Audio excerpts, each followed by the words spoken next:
اگر آپ کو گندی عادتیں اور بری لتیں پڑ چکی ہیں، اس سے آپ بچنا چاہتے ہو، تو قرآن آپ کو طریقہ بتا رہا ہے۔ دیکھو، اللہ نے کہا اتلو ما اوحی الیک من الکتاب، پروفٹ سے کہا کہ لوگوں کو بتا دو جو ہم تم کو کتاب میں کہہ رہے ہیں۔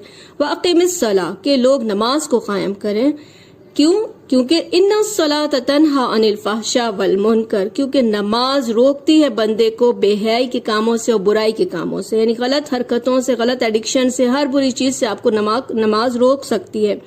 وَلَذِكْرُ اللَّهِ اکبر، کیونکہ نماز بہت بڑا ذکر ہے اللہ کا، دل سے پڑھیں، ہر چیز ہر برائی سے روکے گی۔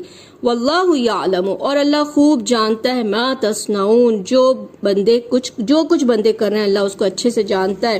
پھر مدد لینے کا طریقہ بھی ہمیں سورہ بقرہ میں کہا گیا کہ اے ایمان والوں، صبر اور نماز سے مدد حاصل کرو۔